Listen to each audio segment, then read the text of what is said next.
e esse tema medo, porque eu sei que muitas mulheres, talvez você que esteja aí do outro lado da tela também, tenham os seus próprios medos. E eu não sei se você sabe, mas o medo é algo muito normal e comum. E não há nenhuma técnica que nos ensine a nunca mais ter medo. Se alguém tentou te ensinar em algum momento da vida para você nunca mais ter medo, para você se livrar dos medos, essa pessoa certamente tentou te ensinar da forma errada e te ensinar o que nem existe, para ser sincera. Porque pensa bem comigo. Não sei se você é mãe, mas eu sou. Se eu chego no hospital e o médico pede para falar comigo, é claro que eu já vou ter um certo medo do que é que o médico quer falar comigo a respeito do meu filho. É claro que se alguma pessoa que eu amo sofre um acidente, por exemplo, eu vou ficar com medo, ficar preocupada, é lógico. Se a gente recebe uma notícia ruim, se a gente recebe um diagnóstico ruim, a primeira coisa que nos acontece é um medo aparecer. Então ele vai sempre aparecer. O que a gente precisa ser é boa em lidar com ele. Porque ele sempre vai estar ali, sempre. Mas como a gente lida com ele é que determina até onde ele nos domina. Até onde você permite que o medo domine a sua vida e até onde você vai lidando com ele. Deixa eu te contar uma história muito rápida, que eu conto isso nas minhas palestras e assim, as pessoas se acabam de rir com essa história. Mas foi uma história que me causou muito medo por muito tempo. Quando eu tinha 13 anos, minha mãe me levou para uma cachoeira junto com meus irmãos. Fomos todo mundo em passeio, era um passeio do trabalho da minha mãe e era para uma cachoeira aqui na cidade. E todo mundo viajando, se divertindo, super feliz. E eu tenho 2 irmãos, que são mais novos que eu. E o meu irmão mais novo, ele simplesmente decidiu subir na cachoeira. Nessa cachoeira que a gente foi, ela é bem alta, muito alta mesmo. E ele começou a subir nas pedras como se não houvesse um amanhã, acompanhando alguns adultos que subiram. Só que, claro, se eu tinha 13, na época ele tinha 11. Então eu subi atrás dele com medo dele se machucar. Então eu fui atrás dele, ele subindo, subindo, subindo, e eu subindo para ir buscá-lo, porque eu não queria que ele se machucasse. Quando a gente chegou lá em cima, pelo menos na metade do caminho já estava muito alto mesmo. Quando eu cheguei lá, eu falei para ele, vamos descer? Ele falou, eu não vou. E ficou aquela guerra de irmão, vamos, não vamos, eu vou, não vai, ficou nessa. Até que ele disse, vá você sozinha, e eu disse, não vou. E quando eu tentei pegar na mão dele pra gente descer, ele me empurra. E eu caí lá de cima, na hora. A minha mãe conta até hoje que ela virou de costa porque acreditou que ali eu morreria, que seria o meu fim ali, de tão alto que era. Então eu comecei a cair e eu lembro que tinha 2 pedras assim no canto da parede e eu fiquei presa.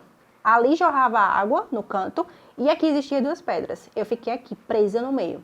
Até que meu irmão veio com um pé, bateu na minha cabeça e eu desci. Eu só me lembro, depois dessa cena, do pé na minha cabeça, de que eu acordei dentro do carro, com sangue escorrendo pelo meu rosto, e uma filha de uma amiga da minha mãe que estava estancando o sangue com a roupa dela. E a minha mãe contou depois que quando eu caí no lado fundo, tanto que não tinha ninguém nesse lado, porque é extremamente fundo e perigoso. Graças a Deus tinha um salva-vida lá, que estava com a família, estava em passeio, não estava exercendo como salva-vidas naquele dia, e ele entrou na água para me tirar de lá. Então eu só me lembro de quando de fato eu acordei, já estava no carro, já estava chegando na minha cidade, e eu me lembro do sangue jorrando pelo meu rosto. E a partir daquele dia me gerou um trauma, o medo. Foi aí que desde os 13 anos o medo se instalou na minha vida. E esse medo começou a me paralisar por muitas coisas. Existia passeios em família que eu não queria fazer mais.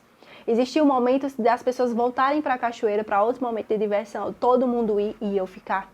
Existiam situações na minha vida que eu simplesmente deixei de fazer coisas porque eu não queria, porque eu tinha medo da altura, porque eu tinha medo do perigo, porque eu tinha medo de aventura. Eu comecei a ter medo de muitas coisas e isso começou a paralisar a minha vida.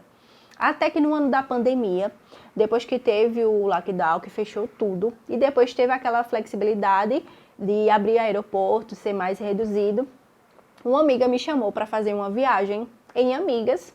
Ela ia fazer um curso e eu ia com outra amiga e a gente ia passear. A gente ia pegar uns dias a mais e ia passear. Um dia era o dia do curso dela e a gente ia ter um momento ali maravilhoso entre amigas. Quando ela me chamou, gente, maravilha.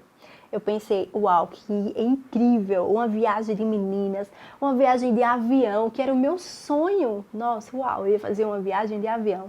E eu ia ter uma viagem de avião, olha que incrível você viajar com amigas, numa viagem a passeio, e simplesmente realizar um sonho de viajar de avião, porque era um sonho meu, assim como eu sei que é o sonho de muitas pessoas ainda. Então, ali eu precisava tomar uma decisão, se eu ia ou se eu não ia. E eu decidi que eu ia viajar. Porém, o que eu não esperava é que nos próximos dias a ficha ia cair.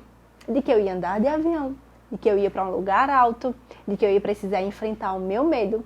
E aí eu comecei a ter crises de pânico na hora de dormir.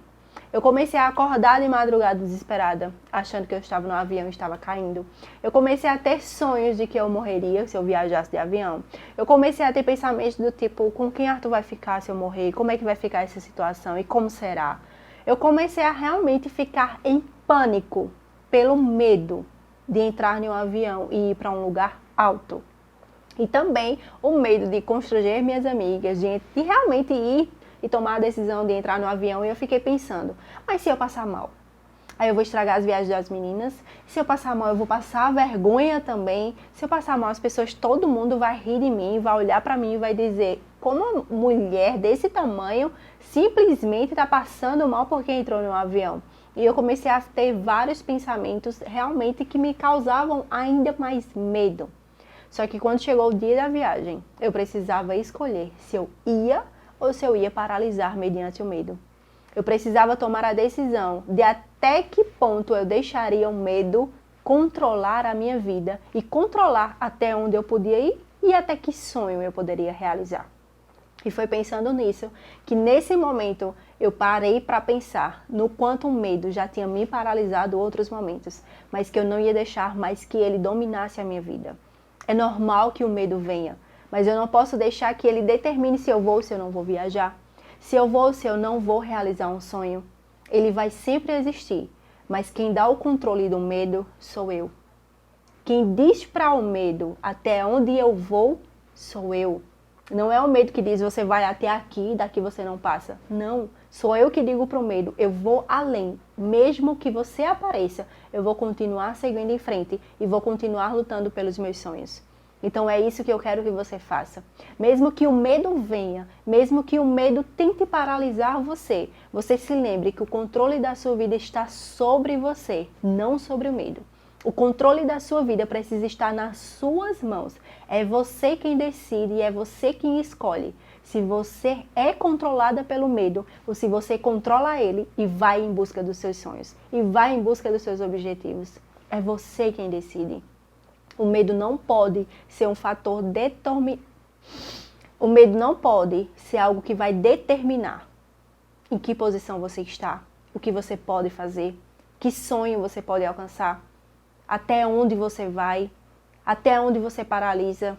Não é o medo que determina, é você. Mostre para o medo que maior do que ele é a sua vontade de fazer dar certo, é a sua vontade de realizar, é a sua vontade de crescer, é a sua vontade de avançar. Mostre para ele que maior do que tudo que ele tenta colocar na sua mente é o Deus que disse, vai lá e faça, porque por onde você andar, eu estarei com você. Lembre-se todos os dias disso. Maior do que seus medos é o Deus que colocou o sonho no seu coração. Maior do que os seus medos é o Deus que já te deu coragem suficiente para enfrentá-lo. Maior do que os seus medos é o quanto Deus é capaz de fazer a partir do momento que você se posiciona e toma a direção de continuar seguindo em frente, mesmo que o medo apareça. Então hoje, por mais que o medo apareça quando eu vou viajar de avião, eu sento lindamente ao lado da janela e vou contemplando a paisagem. Por quê? Porque eu já falei para minha vida mesmo que quem controla até onde eu vou, primeiramente é Deus. E segundo, sou eu que determino, e não os meus sentimentos, e não as minhas emoções. Esteja no controle da sua vida e não permita que sentimento algum paralise você.